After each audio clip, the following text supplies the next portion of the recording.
Hey everyone, David here, and I've got some exciting news to share. I've decided to write a book, and I've entitled it Psychosocial Hazards Are Real. The book is intended to help clarify the fact that psychological safety cannot be achieved without paying attention to the psychosocial hazards people are being exposed to. Despite how much individuals might be interested in treating others with kindness, dignity, and respect, many cultures are so full of psychosocial traps that no psychological health and safety effort can ultimately succeed. But to address psychosocial hazards, you first have to know what they are, and you have to have some idea what to do to address them. Though the book won't be 100% complete until the spring of 2025, I'd like to share a unique opportunity to reserve a copy during the book presale campaign. The campaign will run from September 16th to October 18th, 2024.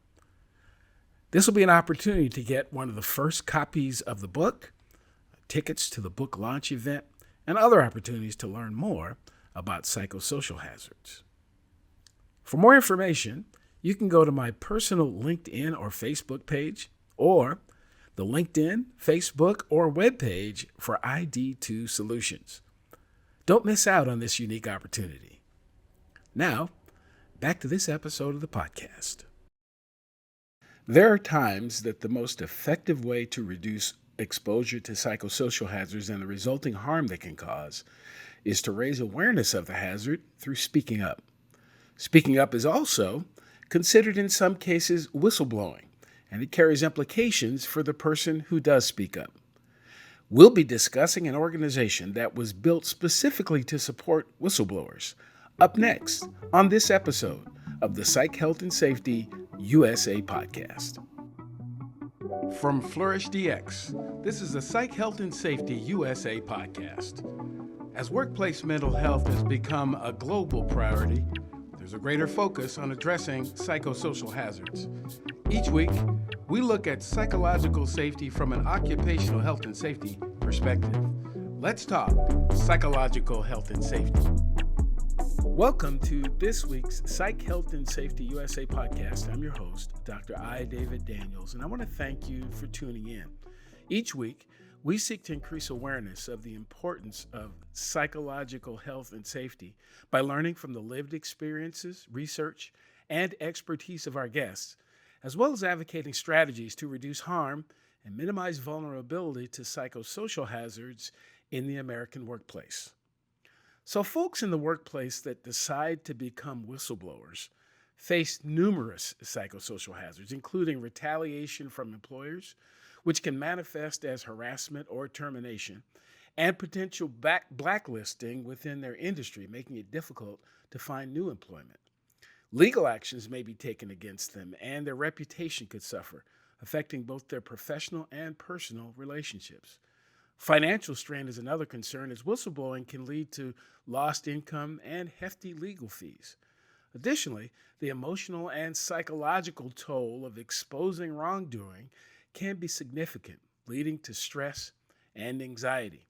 Despite these risks, whistleblowers are crucial in promoting accountability and exposing misconduct, with some legal protections and rewards available to help mitigate these challenges. In this episode, we're going to be talking to the founder of an organization that's been created and is all about supporting those who choose to become whistleblowers. So let's start the conversation, as I so often do, with an introduction of my guest, by my guest, with this question. Who is Jackie Garrick? So I started my career working with military veterans. I'm a social worker by background.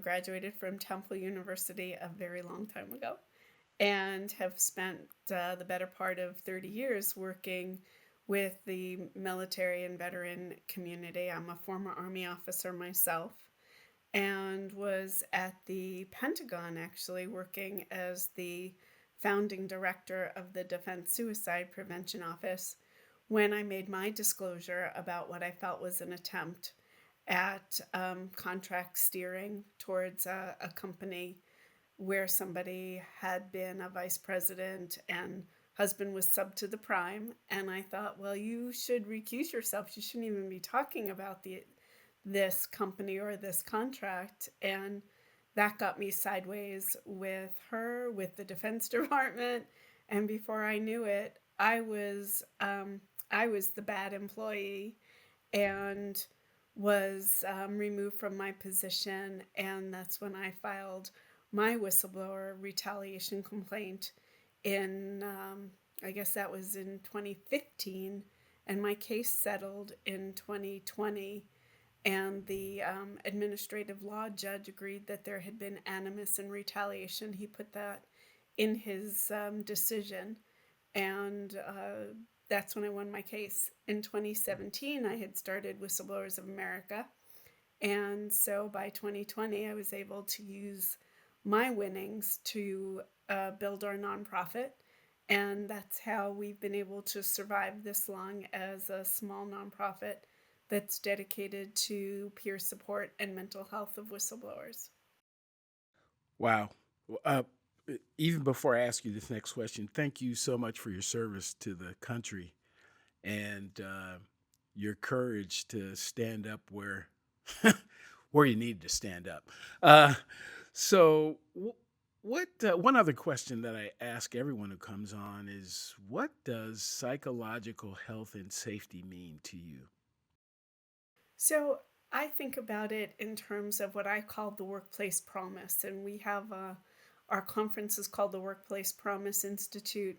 We have a workplace promise campaign, and it's basically about creating salutogenic or healthy work environments where people feel safe at work. And part of our hierarchy of needs is that we have our physiological needs met, which we in this modern day comes to us through our work with pay and benefits. We need to feel secure. Um, Again, having safe places to work where we belong, where we fit in, where we feel valued and needed, where we find meaning and mission and purpose, and that we're part of a team. And not everybody in every work situation has to be best buddies, but we should at least feel that there's dignity and respect at work, and that we are valued for our contributions, and that there's mentoring of young people. I think we build those cultures. They don't just happen necessarily and organically. We have to really make a conscientious effort to have these safe workplaces. And we do that by growing leaders who are committed to things like diversity, inclusion, and justice and equity and empathy in the workplace, because the work is more than just the job. It's the culture and the atmosphere, and all of that I think contributes to productivity and customer service and product. I mean, it in the end, it all sort of fits together to build what we really want to see happen as a result of our work. Absolutely. Yeah, in um, any human endeavor, whether it be for profit, whether it be to produce, some good to society, no matter what it is, if it involves human beings, the priority focus ought to be on how do you make the environment safe for those human beings. And I've, again, my experience is often the system skips over the human beings and goes to the product or to the service or in my experience in local governments, well, what about the taxpayers and what about the customers and what about, well, I can't provide an exceptional experience for a customer when I'm being treated like trash. It's just hard to do. it's hard to it's hard to compartmentalize that, and I just don't. I'm not understanding. I'm not understanding how people don't make the connection. But we've been, again, many of our systems were built predominantly to get the thing done, whatever the thing is, and whatever we have to do to get there is acceptable. And for some, it isn't acceptable. So speaking of that, what technically is a whistleblower? No, it's a great question. I think we find a lot of confusion around whistleblower, whistleblowing, but really, for us, a whistleblower is any employee, whether they be a contractor, a volunteer, or a board member, who makes a disclosure of wrongdoing to a person or entity of authority to hear that complaint. So, I mean, that's a broad spectrum of issues.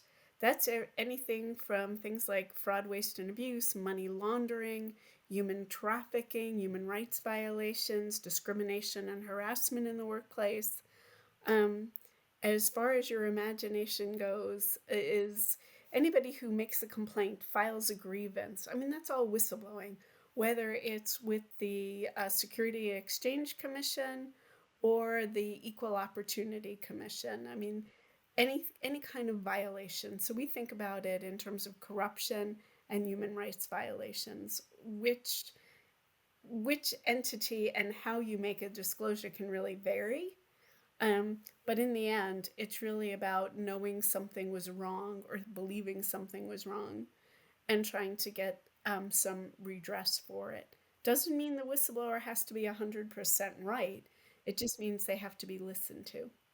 Right, right. And I like the distinction in that definition about disclosing to some entity with authority. Because so I think there are some who might believe that kind of complaining to my significant other or to a coworker is whistleblowing. And I'm not sure that that is because they don't really have any authority to do about it. And that's often, again, a lot of environments, there's a lot of conversation amongst each other. So we're all being discriminated against, or it's an unsafe environment, or there's fraud, waste, and abuse going on. But we kind of talk to each other or others who have little or no ability to do anything about it. And that's the other point that I think is important about that definition is the responsibility it places on those who are in positions to either manage systems or lead people. Because it's different. Once you decide, this is, certainly been my view, is once you decide that you want to be responsible for the work of other people or responsible for systems that are ultimately, there to, help the system be more, or help the organization be more effective, then you have a different kind of responsibility when you hear. So when you're sitting in the lunchroom and you hear that thing, or the person walks up to you, you have more of a duty. Again, and you could correct me if I'm wrong, but I believe that, and I've always been trained that we have a duty to do something because I represent the organization. I'm not just, and again, if you don't, I'm not saying I'm a better person or better than someone else, but I have a responsibility to now protect the organization and the people because I decided to take on this role. So I can't just pass, rumors back and forth about stuff going on wrong and not do anything about it. So am I off base on that one, or does that make sense? No, it makes sense. So I think we often talk to whistleblowers who are making these disclosures or these grievances, complaints, whatever you want to call them, because they see harm, not to themselves. Very rarely does it start out that way. There's been a manipulation of funds. I just did an interview with the Seattle Times. They just published an article about the Boeing whistleblowers. Um, and the Boeing whistleblowers keep talking about the potential harm to the flying public. Who is the flying public? It's not anybody they know personally, maybe, right? But it's about this idea that there's a greater good. The doctors who will complain about substandards of care at hospitals. We hear so much from medical providers that work at the Department of Veterans Affairs who are always concerned about substandards of care or missed appointments or canceled appointments. Um, the child welfare workers and human trafficking. I mean, think about, these are bigger problems, not just for the organization, but for us as a society as a whole. So if I am working in an organization and we've got leaders that are telling racial jokes, right? They're making fun of certain members of their staff. They don't like a certain kind of hairstyle and they try to ban a hairstyle, or they try to not let people take off for religious holidays. Whatever these things are, and they may seem small at times, And it may seem like, well, that doesn't affect me because that only affects you. But in the end, when one person is being harmed in our cultures, that's the greater good. Because if we're allowing that in one place, it has a ripple effect to other places. And then we're sending these messages about, oh, that was just a diversity hire. So that person is right away negated in their personhood. And when we do that, we don't just do it to the one person, we do it to everybody because oppressors and the oppressed have a symbiotic relationship that I think we need to understand better and we need to be more honest about. Yeah, again, interesting distinctions when you talk about whistleblowing and the effect that it has on the entire system, on the entire environment.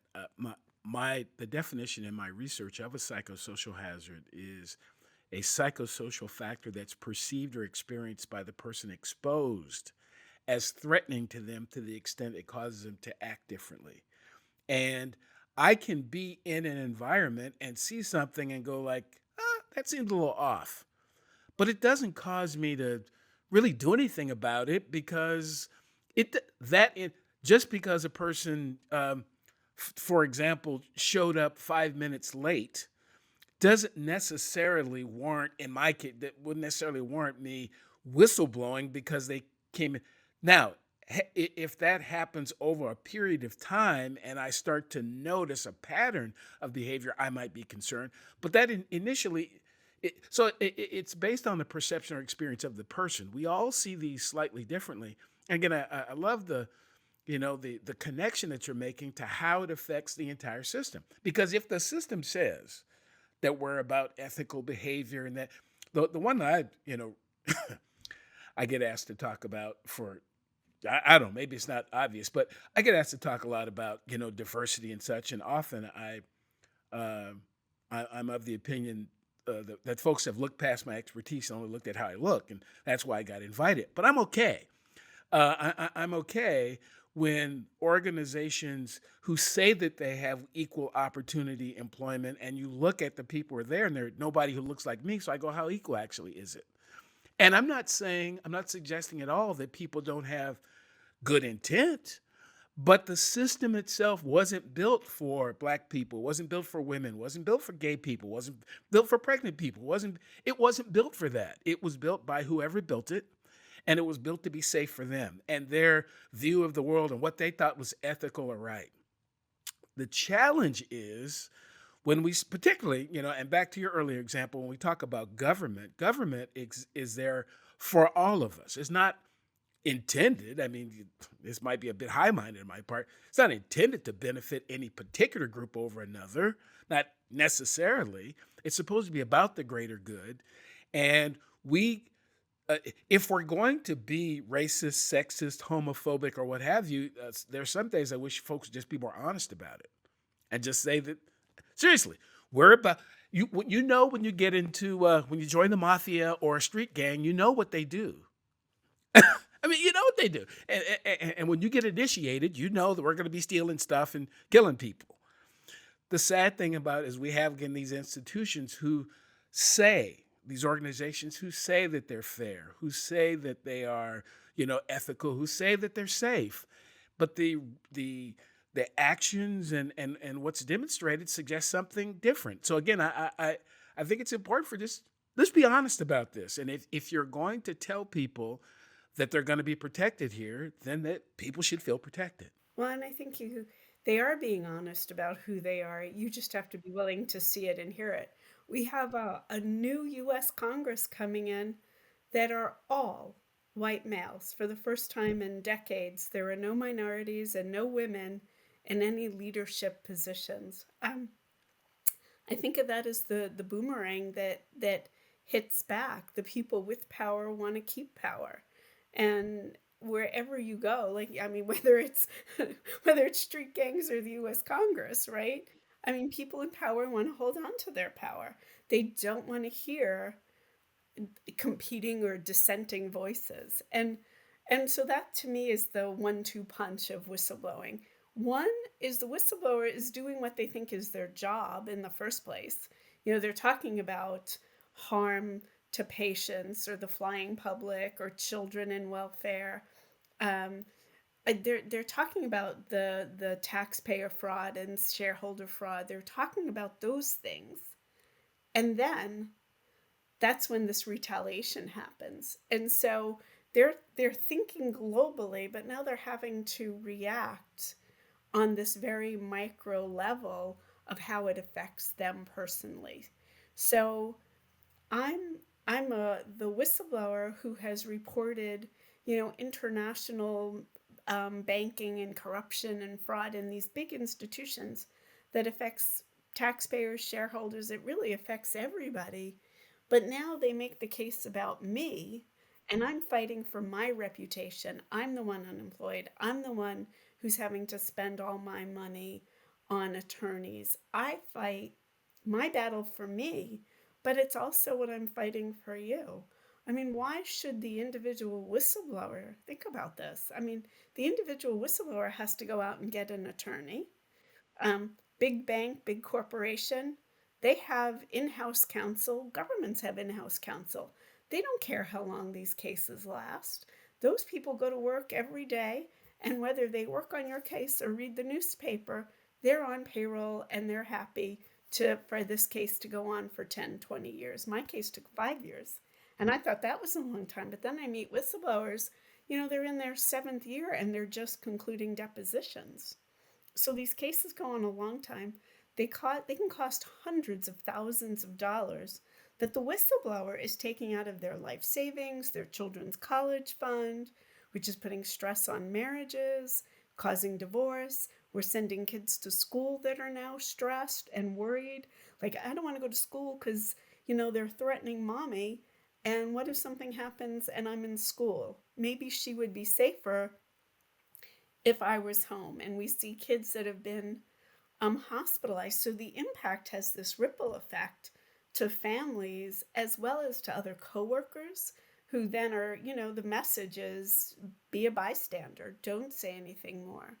So now every time somebody gets into an airplane or into a car, we've had auto worker whistleblowers. I mean, you name it.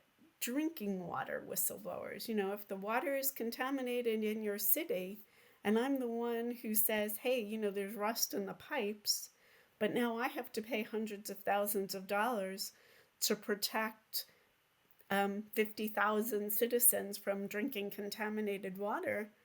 I'm the only one paying for that case. I'm the one who's being defamed, humiliated, harassed, bullied, gaslit, shunned, ostracized. I'm the one dealing with all of that. The citizens of my town don't necessarily know the water is contaminated unless you can get a reporter who will cover a story or an elected official who will get mad, and you have to start building these partnerships and networks. But that's really hard to do. So it's creating that social awareness, I think, is one of our biggest challenges when we talk about whistleblower cases. Because, like you said, people don't necessarily understand what that is or who that is, or they have a stereotype. Everything from, a leaker and a snitch and a rat to a spy to, some of the movies have made heroes out of some of the whistleblowers. And, most whistleblowers don't do it for the heroics to become famous. Most whistleblowers were teachers, engineers, doctors. They were doing their jobs. They weren't trying to, make the news.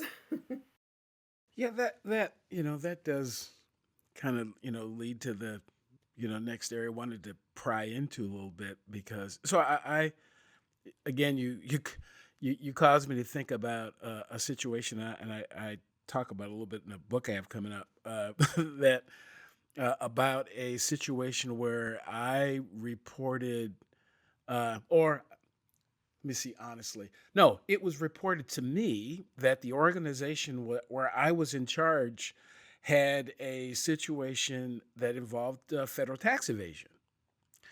And so when I went to this organization, I had no idea that's what was going on. I didn't.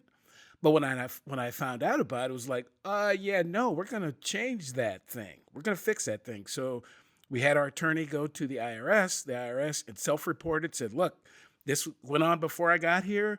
But the entire new leadership, we found this.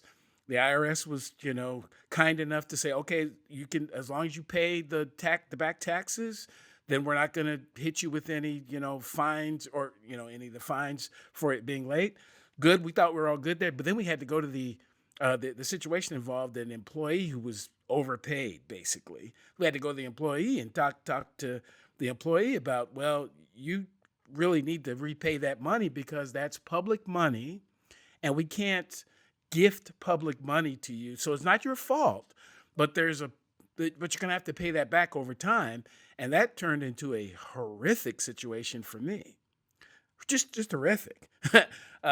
Literally, I was kind of run out of the organization and blacklisted for standing up for that. But I do it again because the but the way I described it to people, I says orange is not my favorite color, and it just isn't. And I would have been responsible had that been not dealt with. I'm in charge, and you know.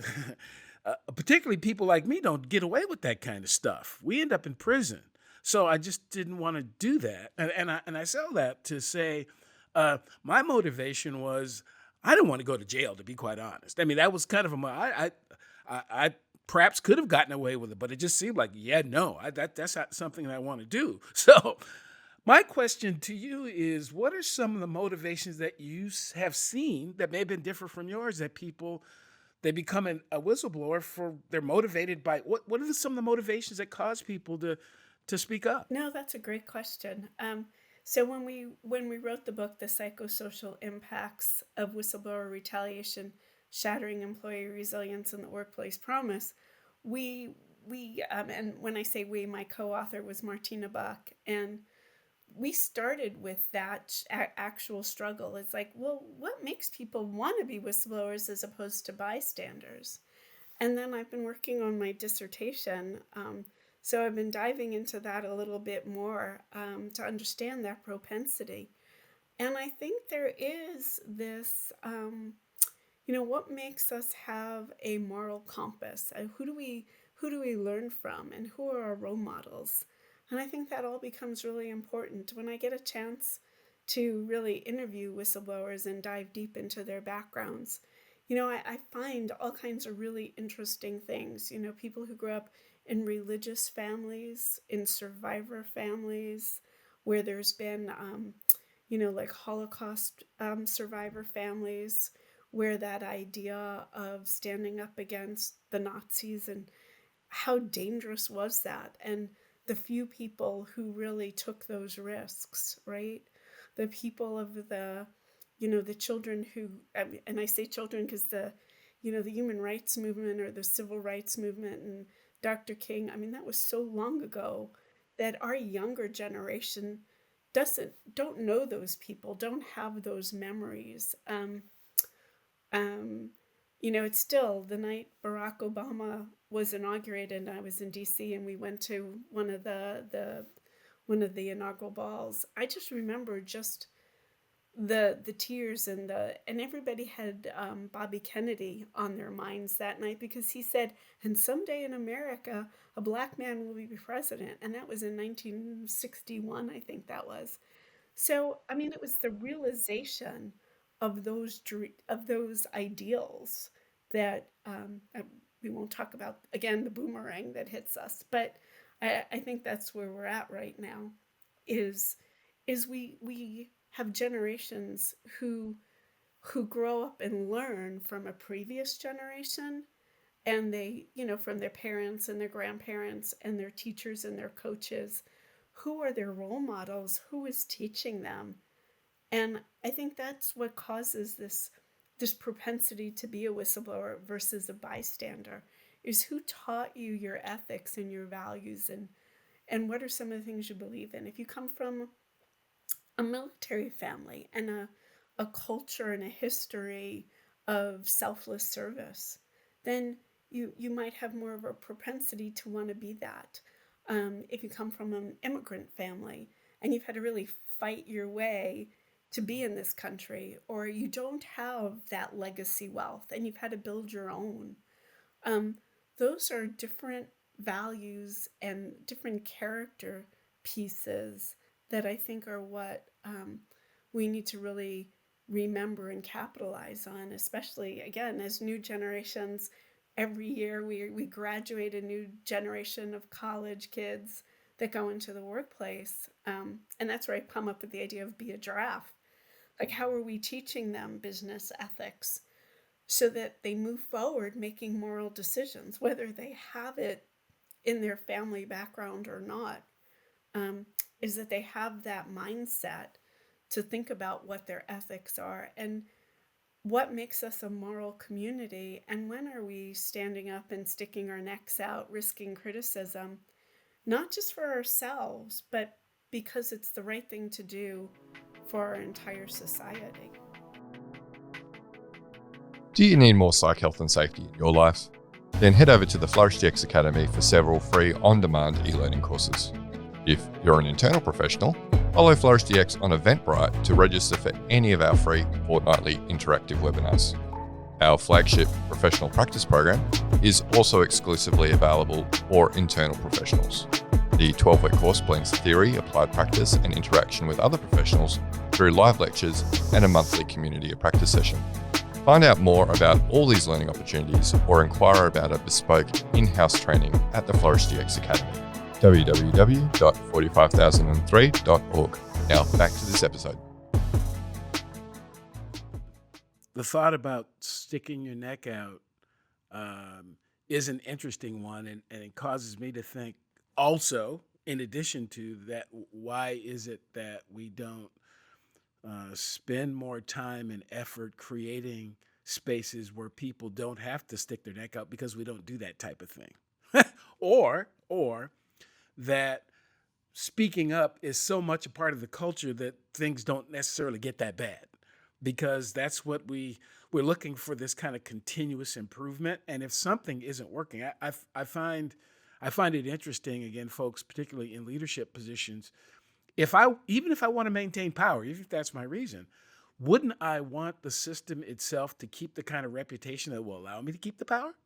So it seems to me, and this might be Pollyanna to some, it seems to me if I create an environment that's set up to be psychologically and physically safe for people, and we're kind and responsive and treat people really well and and treat people with dignity and respect, that when things don't go well, we go, well, let's fix that thing.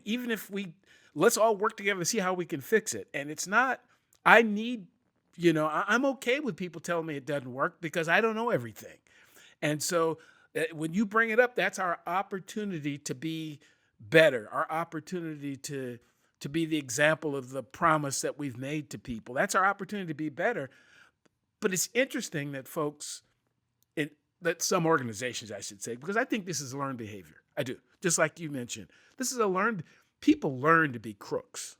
They learn to be unethical. They learn to be shysters, and whatever word we want to use. That is learned behavior, because inherently as human beings, I just don't believe human beings are that way naturally. I think we learn it. I really do. I haven't seen a single solitary baby come out of the womb evil. Now, their behaviors may come across as antisocial because of some emotional thing going on with them, but this is a learned behavior, and some organizations have this kind of anti-whistleblower culture. So how in cultures like that, if you had a group of leaders in front of you that they come into an organization, they're trying to change their anti-whistleblower culture, what suggestions would you have for them about how to change that anti-speak up culture? Yeah, so I think one of my favorite quotes from Nelson Mandela is carved in a bench outside of the Nobel Peace Center in Oslo, Norway. We were there this summer. The best weapon is to sit down and talk. And the bench and the two chairs, right? The bench, the chairs, our ability to sit and talk to each other is, I think, what's so important. And civil dialogue, as opposed to anti-dialogue, civil dialogue is really, I think, for a leader, is probably their best skill. Not just their ability to project and proclaim a message, but to also hear and listen and digest and understand and be empathetic. Because, like I said, a whistleblower may not be 100% right, but where there's smoke, there's fire.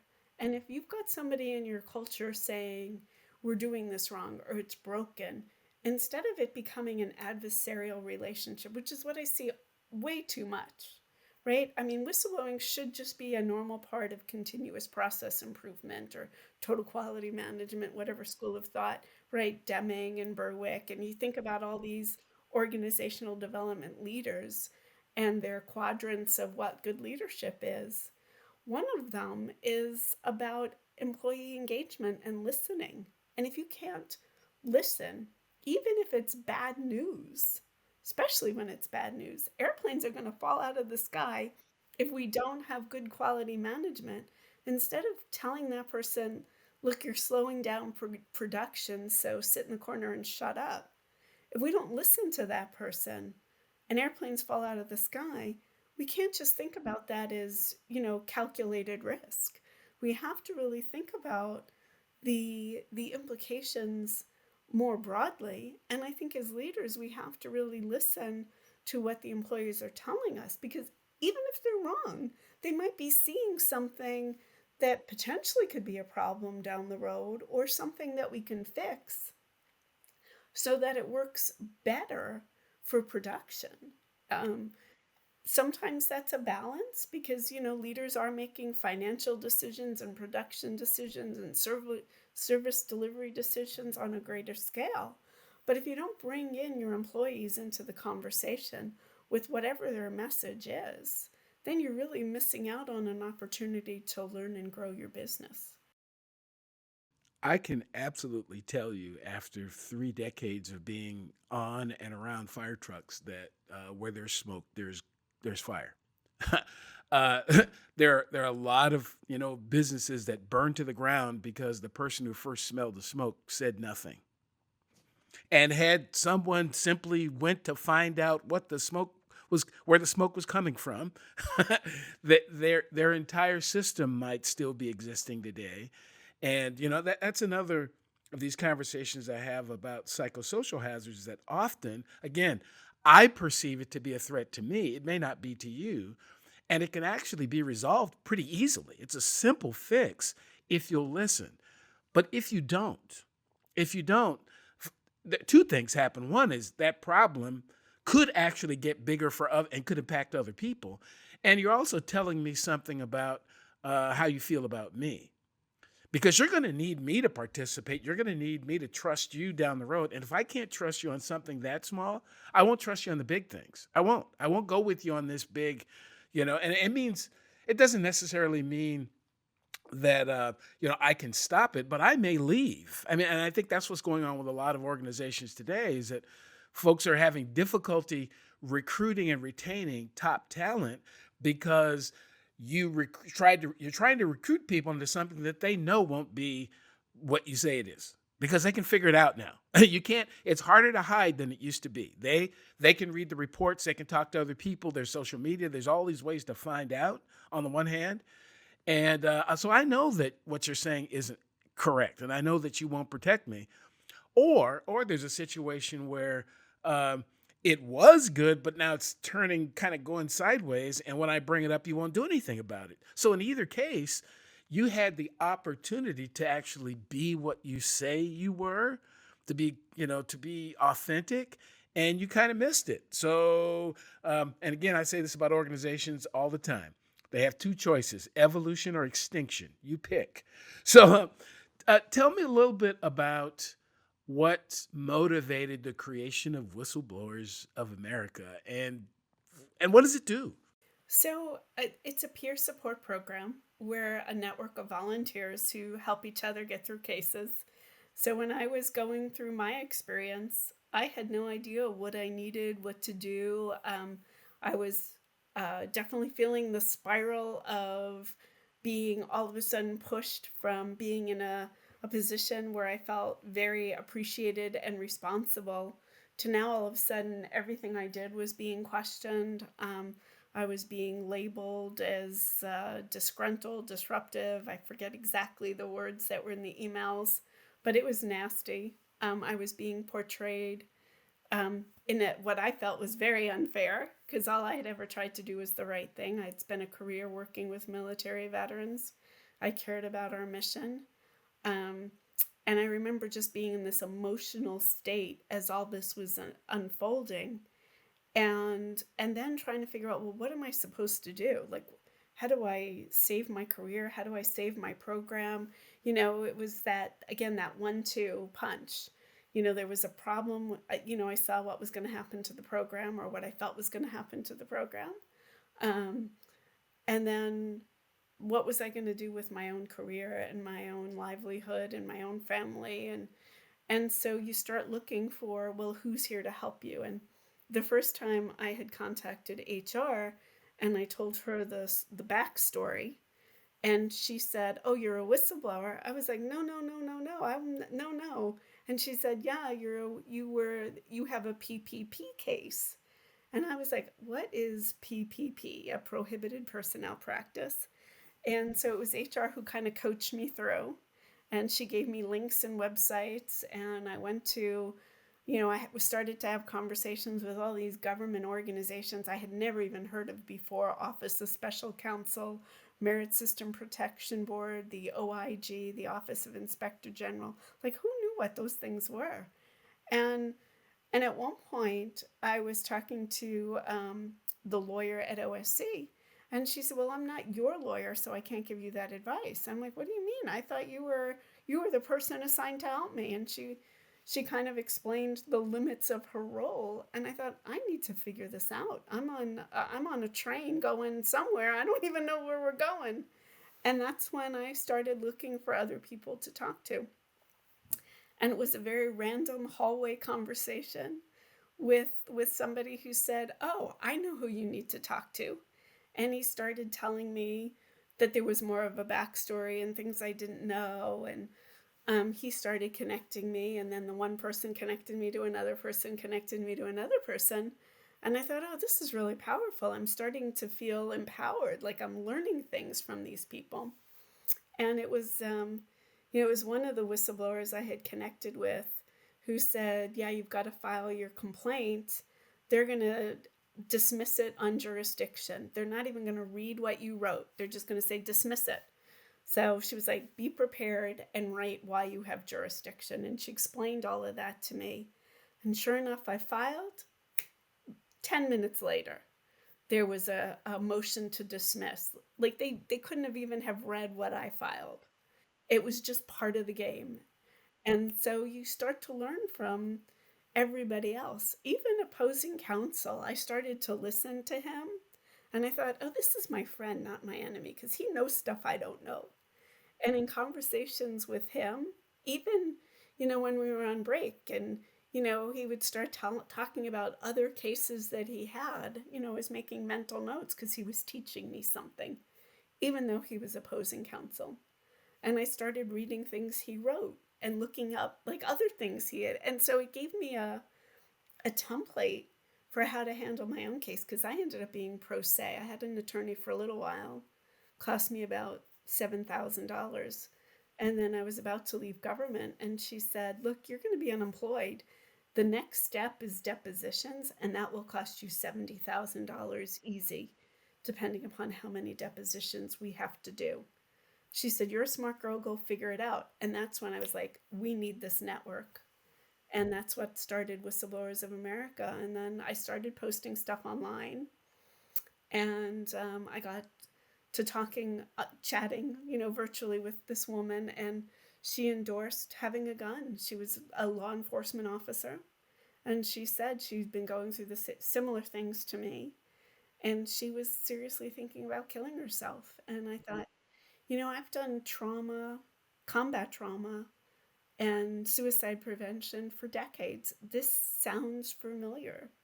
And that's when I called another attorney, And I said, could we do articles of incorporation? And he was like, well, do you have a strategic plan and a business strategy and all those things? And I said, no, we're just going to save lives.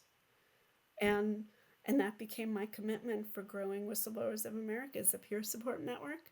We have conversations with each other. We help each other be prepared.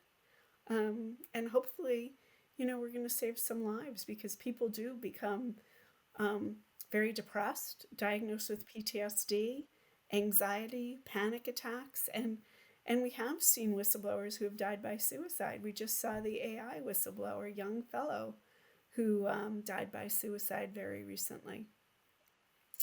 We see them over and over again. Wow. Wow. Wow. So one of the, as we start to wrap, one of the uh, things that you all do at Whistleblowers of America is you have an award called the Giraffe Award. So talk to me a little bit about the criteria and some of the winners of the award. So we started the Giraffe Award because we thought we have to build our own moral community. We have to recognize and support our own. And so we came up with this idea, and every year we go through a list of potential nominees, and we kind of decide what fields need to be covered, and we have a little bit of flexibility in how we pick our winners. We usually have like 5 winners, and we always have one award winner. We started this about 2 years ago now, and one is a family member. And we've had 2 children of whistleblowers who we have acknowledged. Our last one, his mom was a whistleblower in Maine about, I think, the lack of supplies. Oh, I don't want to get this wrong, but it was, she was a pediatric emergency room, and she was the whistleblower. And he, at like 15, was in college, and he wrote in his college newspaper about his mom. And they filed a SLAPP suit against him, a strategic litigation against public participation, SLAPP suits. So big organizations, if you say bad things about them, and mostly tell the truth about them, right, they can still come after you with these SLAPP suits. And he just had his SLAPP suit dismissed. But we were so proud of him that he stood up for his mom. And he really, it really, like I said earlier, it is a family issue. So we've tried to recognize people who have been in government, in the military. We've recognized a couple of military officers who reported inappropriate behavior in the ranks. One of our last award winners was Ted Blickweddle, who reported the lack of standards for the readjustment counseling at the VA. And he got legislation passed so that, you weren't seeing over 30 patients. You were seeing this, to bring it to a standard, more like 25. And his legislation made it into the National Defense Authorization Act. He published a book called Broken Promises. So we recognized him for his work. So we've had a gamut. We've had police officers that we've recognized because, there's talk about a risk is crossing that blue line and becoming a whistleblower against other police officers. Like I said, banking,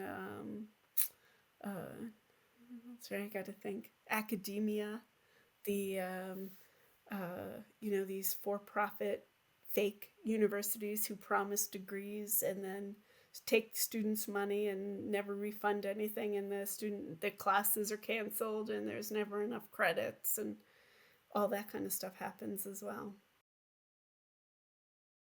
Wow.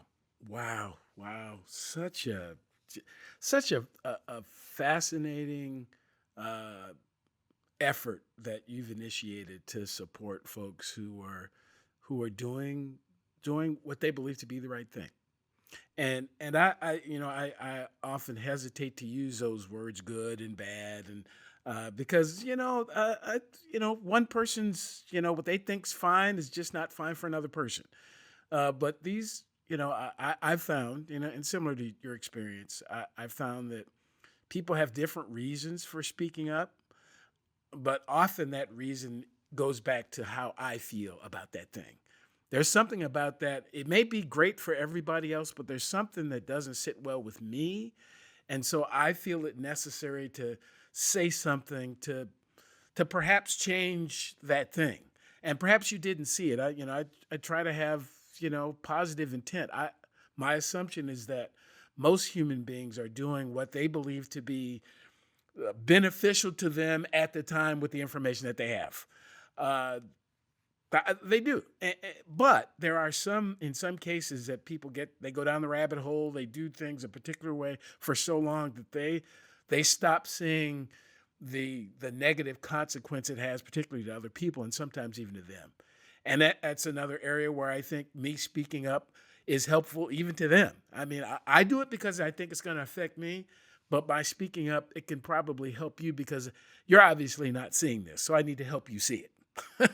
And then based on how you react to it, then I need to decide how long I'm going to hang around while you decide what you're going to do about it. So, Jackie, if folks want to know more about Whistleblowers of America, maybe there are folks out there who are, listening or watching, and they're going through something right now. They're going through a situation where they either already are a whistleblower, they have been, they're thinking about it, they might need support.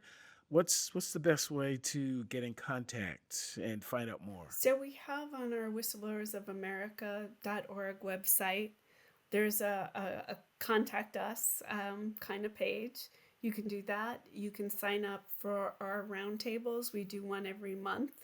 They're on YouTube when we, because not everybody can attend or join live.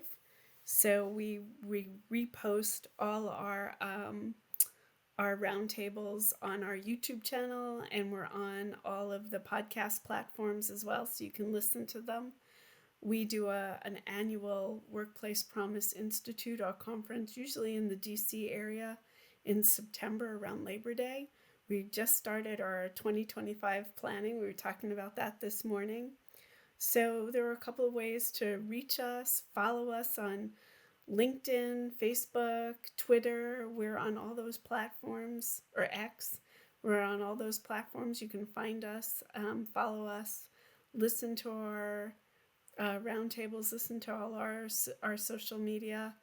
And, if you really need us, then go on our website and contact us, and somebody from our organization will follow up with you.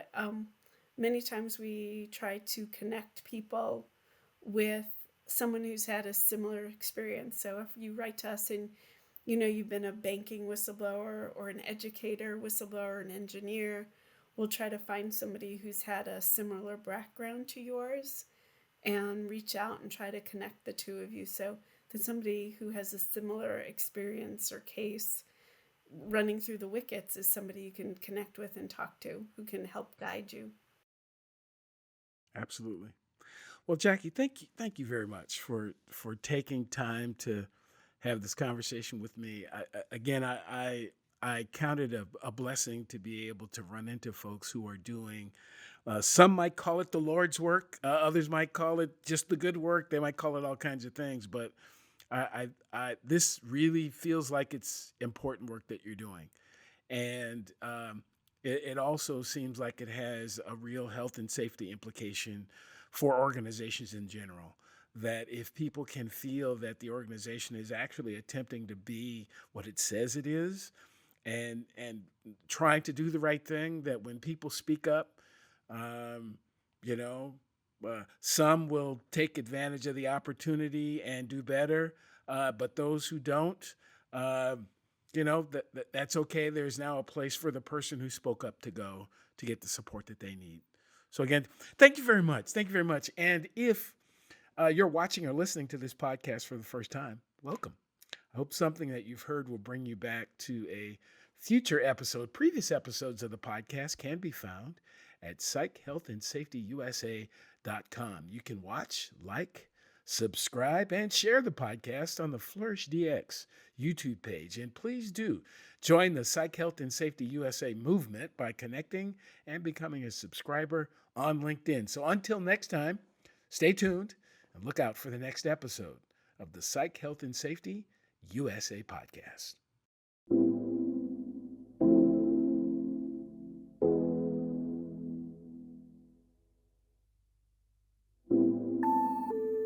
Tune in each week for new episodes of the Psych Health and Safety USA podcast. If you have a story or know of one that needs to be told, reach out to us on LinkedIn or send an email to david@id2-solutions.com or go to the Flourish DX website at flourishdx.com. We'll see you next time.